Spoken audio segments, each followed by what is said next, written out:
Hello viewers, எல்லாருக்கும் வணக்கம். நம்ம இந்த வீடியோவில் 30 நவம்பர் 2023 மார்க்கெட் அப்டேட்டை பார்க்கலாம். அப்புறம் stocks UltraTech cement, Bharti Airtel, HDFC life இதெல்லாம் இதுக்காக ரேலி ஆச்சுது. IndusInd bank, Adani ports, Adani enterprise இதெல்லாம் இதுக்காக விழுந்துச்சு. எஃப்எஸ்டிஎஸ் இவங்கெல்லாம் வந்து எவ்வளோ க்ரோஸ்க்கு ஸ்டாக்ஸ் பை அண்ட் செல் பண்ணியிருக்கிறாங்க. யூஎஸ் மார்க்கெட் வந்து எந்த மாதிரி நிலைமையில் க்ளோஸ் ஆச்சுது எல்லாத்தையும் நம்ம அந்த வீடியோவில் பார்க்கலாம். ஃபஸ்ட் வந்து மார்க்கெட் அப்டேட்டை பார்த்துடலாம். அதுக்கு முன்னாடி நீங்கள் அந்த சேனலை சப்ஸ்கிரைப் பண்ணாமல் இருந்தால் மறக்காமல் சப்ஸ்கிரைப் பண்ணுங்கள். அப்படியே அந்த பெல் ஐக்கானை கிளிக் பண்ணிங்கன்னா டெய்லி அப்டேட்ஸ் தவறாமல் கிடைக்கும். நிஃப்டி பார்த்திங்கன்னா ஒரு 36 பாயிண்ட்ஸ் வந்து ரேலி ஆச்சுது. சென்செக்ஸ் வந்து 86 பாயிண்ட்ஸ் வந்து ரேலி ஆச்சுது.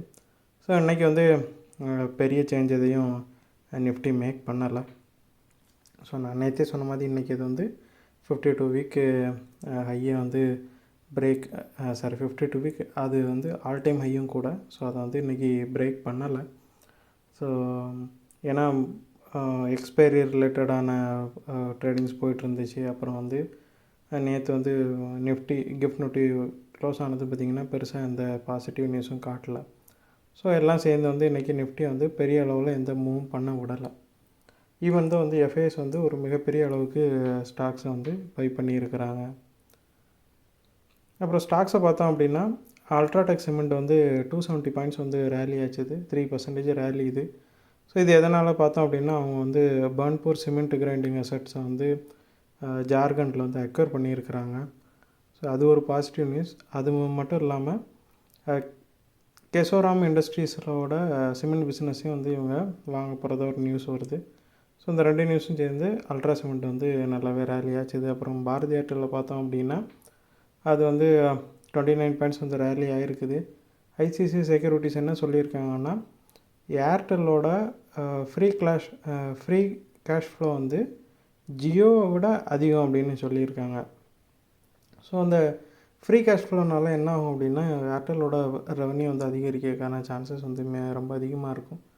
ஸோ இப்போதைக்கு வந்து ஏர்டெல் வந்து ஜியோவோட நல்லாவே லாபம் ஈட்டும் அப்படிங்கிற மாதிரி சொல்லியிருக்கிறாங்க. ஸோ இந்த நியூஸ்னால் பார்த்திங்கன்னா ஏர்டெல் நல்லாவே ரேலி ஆச்சுது. அதோட மார்க்கெட் கேப் வந்து 6 லட்சம் கோடியை வந்து கிட்ட நெருங்கிட்டு இருக்குது. அதே மாதிரி ஃபஸ்ட்டு டைமாக ஏர்டெல் வந்து 1000 ருபீஸை தாண்டி இருக்குது. அப்புறம் ஹெச்டிஎஃப்சி லைஃப்பை பார்த்தோன்னா 15 பாயிண்ட்ஸ் வந்து ரேலி ஆகிருக்குது. இதுக்கு ரீசன் பார்த்தோம் அப்படின்னா ப்ரோக்கரேஜஸ் எல்லாம் வந்து பை கால் கொடுத்துருக்குறாங்க ஹெச்டிஎஃப்சி லைஃபுக்கு. ஸோ அது வந்து இப்போது நல்லா ரேலியாகி 52 வீக் ஹையை வந்து தாண்டி இருக்குது. அப்புறம் இண்டஸ்இண்ட் பேங்க் பார்த்திங்க அப்படின்னா 17 பாயிண்ட்ஸ் வந்து விழுந்துருக்குது. இது வந்து 52 வீக் ஹையிலேருந்து ஒரு 2 வாரமாக விழுந்துகிட்டே தான் இருக்குது. ஸ்டில் வந்து விழுந்துருக்குது. அப்புறம் அதானி போட்டு அதானி என்டர்பிரைஸும் பார்த்திங்கன்னா ரெண்டுமே 1% மேலே விழுந்துருக்குது. ஸோ இதுக்கு ரீசன் பார்த்தோம் அப்படின்னா ரீசெண்டாக வந்து அதானிக்கும் அந்த ஹிண்டன்பர்க்குக்கும் இடையான அந்த கேஸ் வந்து சுப்ரீம் கோர்ட்டில் வந்துச்சு. அப்போ சுப்ரீம் கோர்ட்டோட ஜட்ஜ் பேனல்ஸ் வந்து என்ன சொன்னாங்கன்னா அதாவது இந்த மாதிரி ஷார்ட் செல்லர்ஸ் நல்ல மார்க்கெட் வந்து அஃபெக்ட் ஆகிறது வந்து செபி வந்து தீவிரமான நடவடிக்கை கொண்டு கம்மி பண்ணணும் அப்படிங்கிற மாதிரி தான் பேசியிருந்தாங்க. அது மட்டும் இல்லாமல் நிறைய விஷயங்கள் வந்து அதானி குரூப்ஸுக்கு வந்து பாசிட்டிவாக அமைகிற மாதிரி தான் பேசியிருந்தாங்க. ஸோ எல்லோரும் என்ன நம்புகிறாங்கன்னா அதானி குரூப்புக்கு ஆதரவாகவோ அவங்க வந்து வின் பண்ணுற மாதிரி தான் அந்த கேஸோட முடிவு இருக்கும் அப்படிங்கிற மாதிரி நம்புகிறாங்க. ஸோ அதனால் பார்த்திங்கன்னா ரெண்டுமே நல்லா ரேலி ஆச்சு 2 நாளைக்கு முன்னாடி. ஸோ இப்போ வந்து பார்த்திங்கன்னா 2 நாளாக சடனாக இன்க்ரீஸ் ஆனதுனால கொஞ்சம் ப்ராஃபிட் புக்கிங் போய்ட்டுருக்குது. ஏன்னா பார்த்திங்கன்னா ஒரு 6-7 மாதமாக வந்து இது சைட்வேஸ்லேயே தான் மூவ் ஆகிட்டுருக்குது. பெரிய சேஞ்ச் எதையுமே மேக் பண்ணலை. 2000 வந்து 2500க்குள்ளே அப்பப்போ மேலேயும் கீழேயும் போயிட்டு தான் இருந்துச்சு. வேறு எந்த பெரிய மூவுமே இந்த 500 பாயிண்ட்ஸை தான் ஒரு 6-7 மாதமாக அது வந்து ரீச் அதாவது ஸ்விங் ஆகிட்டு இருந்துச்சு. ஸோ அதனால் பார்த்திங்கன்னா இப்போது சடனாக வந்து ரேலி வந்ததும் நிறையா நஷ்டத்தில் இருந்தவங்களாம் கண்டிப்பாக ப்ராஃபிட் புக் பண்ணுறதுக்கு தான் சான்சஸ் அதிகம். அப்புறம் எஃப்ஐஎஸை பார்த்தோன்னா அவங்க வந்து ஒரு 8147 crore வந்து பை பண்ணியிருக்காங்க. இது 5வது கண்டினியூஸ் டேவாக பை பண்ணுறாங்க. அது டிஎஸை பார்த்தோம் அப்படின்னா 780 crore வந்து செல் பண்ணியிருக்கிறாங்க. ஸோ இவங்க 7 நாளாக கண்டினியூஸாக பை பண்ணிட்டு இருந்தாங்க. இப்போதைக்கு செல் பண்ணிகிட்ருக்காங்க. எஃப்ஐஎஸ் பார்த்திங்கன்னா ஒரு மிகப்பெரிய அமௌண்ட்டுக்கு வந்து பை பண்ணியிருக்கிறாங்க.